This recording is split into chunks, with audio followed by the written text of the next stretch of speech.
Hey everyone, Clawland here, and you're watching Left Hand Reviews. Today we're going to take a look at a 2012 Fantasy Flight release designed by Michael Menzel called The Legends of Andor. The Legends of Andor is a 2 to 4 player cooperative game that takes place in a fantasy universe. And like most cooperative games, you can play Legends of Andor solo. There are several legends that are included in the game, and each player in the game is going to be working together to satisfy the objectives of each particular legend. Now, Legends of Andor is a very, very heavily story-driven game. So when I go over the gameplay, I'm not going to dive into the actual legends at all. I'm just going to show you the basic setup for one of the legends and the major mechanics of the game. And I'm going to avoid telling you actually anything about them because discovery and learning and working through the story in this game is half the fun. There's a lot of components that comes in Legends of Andor, similar to a Descent type game or other dungeon crawls where you have a bunch of different scenarios that require different pieces. So let's dive into the box. I'm going to show you what comes in this game. I'm not going to go too much in depth into what all the pieces are for or what they mean, because you're going to have to work through that when you play the different legends when you get the game. But then I'll give you a wrap up of what I actually think of it without hopefully giving away too many spoilers. Legends of Andor is going to come in your typical game box. It's very similar to a Ticket to Ride. Open it up, and you can see there is a ton of components that come in this game, as I guess you would expect from a quest-based, story-driven game. Each quest is going to have different pieces that are going to be needed, etc., etc. So I guess it makes sense. So let's just race through them real quick. It looks like I've got some runes, got some money, some black D6 that have actually larger numbers on them. We got these little shield-looking token things. We got plants. We got X's. We have these star tokens. We have these shield/farmers. We have all the event cards in the deck, and there's a whole bunch of them. We have these scroll tokens. We have this neat little 3D hut, little castle thing here. That's pretty neat. We have all these are all the items that you can buy from your merchant. So you got shields and falcons and bows and wineskins and witch's brew and telescopes. We have your fog tokens. So all sorts of mysterious things hiding in the fog. You got these little square tokens here. We have various people in here, including this really neat dragon. You can kind of see it in the background there. That's three-dimensional when you get it set up. Got all your little minion monsters here. Got this huge stack of large legend cards. You're going to use these for the legends. You got these are training tutorial tokens. You have well tokens. You have these gem looking things. Alright, and then this little plano box here, I have separated all the components for the 4 possible characters and the monster dice, as well as that white pawn token is used for tracking your legend progress. Then you have these really nice, thick cardboard player boards for each of the 4 different characters, and they're double-sided with a male and female on opposite sides, which is neat. You have your merchant board here, and on the other side it has a battle sequence that's used for the first tutorial mission. You have your reference guide here that has all your component lists as well as the rules.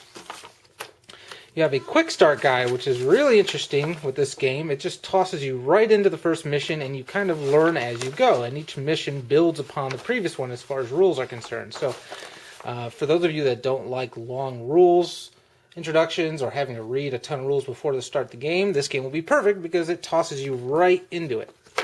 And then, of course, we have this really nice, what is this, a 6-fold board. And the board is double-sided, so it has essentially 2 different environments depending on the mission that you're playing. So let me open it up. I'll get one of the scenarios set up. I'm just going to walk you through some of the basic rules of the game, and I don't want to give anything away as far as the story is concerned, and so you can see how it plays. Now on the right-hand side of the board here, this is going to be the legend track, and that is basically what is going to progress the story as you move through this particular legend. We'll go over that again in a second. At the very top, you're going to have the time track. As a character takes actions and moves, they're going to be moving their corresponding token up the time track. There's 7 hours in a day, but characters can deplete some of their willpower to move into the evening and twilight hours of the game in case they really need to get some actions done in a single day. After the day is completed, this track is going to reset, and then we're going to move through an end of day procedure, which is outlined in the box up here. This is basically going to say at the end of the day, we're going to pull an event card, then each of these monster types is going to move, we're going to reset wells, and we're going to move the marker up the legend track. Now, the gray tokens that you see on the board, these are fog tokens. If a player ends their turn in a space with a fog token, they can flip it and resolve what's on the token. Sometimes they're good, sometimes they're not so good. We also have the wells here. Wells are the characters can harvest from or use, and that's going to replenish 3 willpower. Now at the bottom of the board here, you have the monster track. This is going to determine the strength of the monsters and track their hit points. Each monster fight is taken on its own. You can never fight more than one monster at a time because there can only be one monster in a space. Also, monsters never initiate combat, only the hero. So hero and a monster can coexist in the same space without technically starting a battle. It does cost an action to start a battle, and what you will do is depending on the monster that you're going to battle. So we have the gore, the scrawl, and some of the tougher ones. You're going to put this little marker on the corresponding space, which will indicate the base strength of that monster. Then here, this is the willpower track for the monster. Willpower also counts as hit points. We can see the gore here. So the gore starts with 4 hit points. The scrawl starts with 6. Then you can see additional hit points throughout. Also, on the side here, you can see some dice. Depending on the willpower of the monster at the time it is attacking will determine how many dice it rolls for combat. So the gore is going to roll 2 dice, scrawl is going to roll 2 dice. As you move up to these bigger guys, they'll roll 3. And actually, let's say this guy here, he rolls 3, but as damage is dealt to him, and he's moving down on this damage track, the willpower track, then for additional attacks he'd only roll 2. Each round of battle that you fight is going to increment the time track, so you need to be conscious of that. And when you defeat a monster, here it's going to tell you the reward that you get. So this is basically your choice of 2 gold or 2 willpower or any combination of that, which would be 1 and 1. Here it's any combination of 4 willpower and 4 gold, and so on and so forth. Combat in this game is very, very simple. And that, I think, is a good thing because it's not going to be overly bogged down with all sorts of modifiers and crazy things that you're going to have to remember. So what happens is when you are in the same space as a monster, let's say this happened, you have the opportunity to choose to fight that monster. Fighting a monster is going to use 1 unit of time, so you'd have to move up on the time track. And again, if you're moving into the after hours, pay the appropriate willpower cost. Then what you're going to do is look down on the track here. We're fighting a gore. So the gore is here, so you put this here as a mnemonic to remember that he has 2 strength. And then you see the gore here starts with 4 willpower, or hit points rather. It's the same, essentially the same thing. And since they're on this level, they're going to roll 2 dice. So you're going to roll for the monster. You're going to take the highest value of the die they rolled, so in this case a 6, add it to their power, their strength rather, and you're going to have a total combat rating of 8.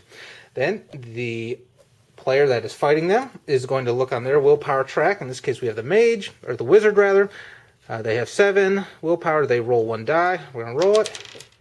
We have a 4. We could use the ability to flip it to the opposite side, but we won't in this case. 4 plus 2 is 6. That is less than the 8, so we would lose 2 willpower. We lose the difference. Then you can continue the battle on and on and on. Again, each time you have a round of battle, you must increase the time track. Now, another cool thing in this game is that you can have team battles if you have multiple characters in the same space. Basically, you each perform your attack rolls, but you're going to add them together, so that's going to make you a lot more powerful. And that's really all there is to combat. Each time the monster takes damage, they just move down on the willpower track, and obviously when they hit 0, they are dead. Also, every time you defeat a monster, you're going to be moving the legend marker up the legend track. So actually, at the beginning of the game, this would start at A. At the end of a day, as we went over earlier, you're going to move the legend marker up. But every time you defeat a monster, you're going to move the legend marker up as well. When you hit N at the very, very top, that's going to signify the end of the legend. So it's a very, very strict balance between defeating monsters so that they don't kill you, but not too many of them that you end up moving the legend track all the way up to N, therefore ending the legend before you have a chance to complete the objectives. Now, why do you want to be defeating monsters? Why not just work around them? Because they don't attack you, right? Well, the scenarios mostly are centered around the fact that monsters are constantly going to be attempting to storm the castle. Every time a monster makes it into the castle, they're going to go on one of these little shields here. And depending on the number of players that are participating in the game, you're either allowed 1 shield, 2 shield, or 3 shields. So in this case, I have it set up for a 2-player game, so we're allowed 3 shields. So if 3 monsters make it into the castle and a 4th one comes in, and therefore there's no shields left for them to go on, you immediately lose the scenario. Well, let's take a look at the player setups.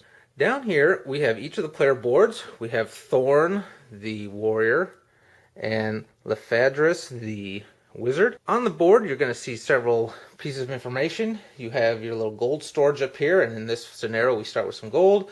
You have your strength points here. You have your willpower, and it shows how many dice you're going to roll. In this case, the wizard only rolls 1 dice regardless. And we can see the warrior here is going to roll more dice depending on where his willpower is. You also have several spaces for inventory items. It's a little hard to see on the video, I'm sure, but you have a space for a helmet, you have a space for a shield type item, and you have 3 small inventory spaces.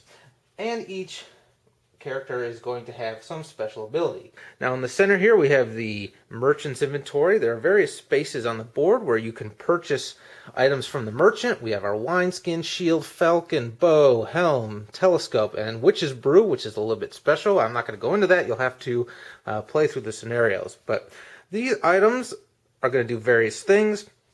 For example, the falcon allows you to transport items from one character's inventory to another character's inventory when they're not in the same space, which can be very, very helpful. Basically, the falcon flies the item over to the other character for you. The telescope is going to allow you to reveal fog tokens and other things that are adjacent to your space, so you don't have to actually move into the space with the fog token, which can be very nice.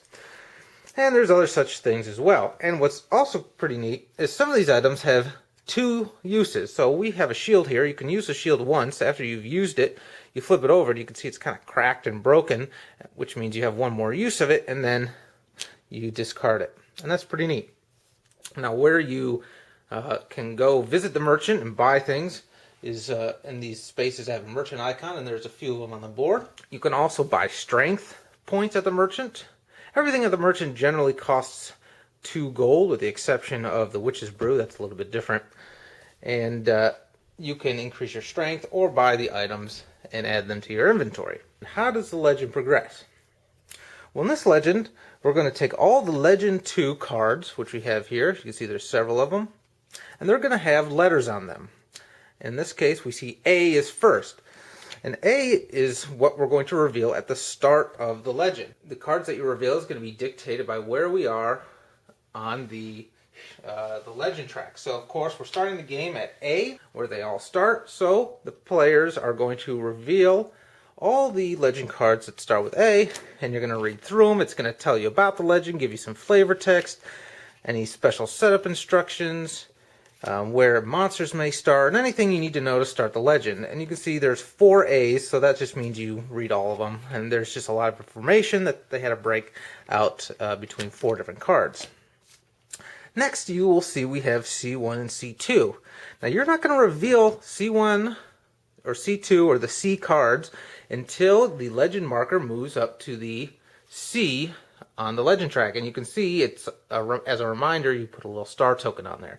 And immediately when that legend marker moves to the C, you're going to reveal the C cards, and that's going to introduce all sorts of other things in the game. It may be new monsters, it may be other tokens that come onto the board, new objectives. I mean, all sorts of fun things will happen. And then finally, we have our event deck. Now, there's several different event decks, and each time the day ends, as denoted on the sunrise track, we're going to reveal one of these event cards and resolve them. And some are good, and many are bad. So that's going to also throw a curveball into your legend. And I mentioned that the monsters are going to move up here. The way they move is on each of these spaces. You can see these little arrows. And each time a monster moves, it's just going to move to the next space in the arrow. If, for some reason, a monster tries to move into another space with a monster, they're going to bounce forward until they reach an empty space. In this case, they would have moved right into the castle. So I had a great time playing Legends of Andor. I did play it solo with 2 and 3 characters. I also played it multiplayer. And I gotta say, it works great in both ways because the game is really a storytelling puzzle. The game, in a nutshell, is a puzzle game. It's not a dungeon crawl where you run and gun, and then level up, and then move on to the next mission. Each legend is going to be standalone. There's really no carryover from legend to legend, and each one is a very kind of intricate puzzle that you and your cohorts are going to have to solve in order to not only protect your castle, but to satisfy all those objectives. And it can get really, really tense, especially when I was playing with a friend of mine the other day. You know, we got down to the last turn, it was down to 1 die roll, and we totally flubbed it, and we ended up losing the scenario. So, I mean, it's a lot of fun, and it's cool because, you know, there's so many different ways to satisfy each scenario, and it changes the dynamic totally depending on which characters you're using in the game and how many players are actually playing. And a lot of people have talked about the game scaling not quite as well. I enjoyed it regardless of the scale. And with that legacy mechanic that moves the legacy on, you can't just have 4 players and just kill all the monsters and skate through, because that's going to throw your legend track all the way to the end before you have a chance to actually satisfy the objectives. So I had a great time playing it with all number of players. And again, it was a lot of fun solo as well. The artwork in the game is absolutely fantastic. My understanding is Michael Menzel did both the game and the artwork. The fact that there's a double-sided board is really, really great. So everything's not just confined to one particular environment. On the downside, there's only 4 or 5 scenarios that are included in the game. And, you know, it really, at the end, there's not a heck of a lot of replayability, because once you figure out how to complete the objectives for each legend, then, you know, you could just duplicate that. There is some replayability if you are playing with fewer than 4 players and you just experiment with the different types of characters. But if you're playing with 4 players and you figure it out, there's not a heck of a lot of reason to go back and play them again, unless, of course, you're going to introduce new players. But despite that, there leaves a lot of room open for additional expansions, additional legends to come out. And so this game is going to be ripe for expansions, just like any similar co-op game or dungeon crawl or anything like that. Tons of room for expansion. So look forward to that. And overall, I think Legends of Andor was a great game. It's a great Fantasy Flight release, and I definitely think this is worth picking up if you're into the fantasy cooperative type game. This is definitely a great one to have, and it definitely gives you a different feeling than your standard dungeon crawl, which is what you may think this is upon initial look, but it isn't. So, thanks again for watching Left Hand Reviews of The Legends of Andor. Make sure to follow me on YouTube/Left Hand Reviews. My new Twitter handle is @LeftHandReviews, and website lefthandreviews.com.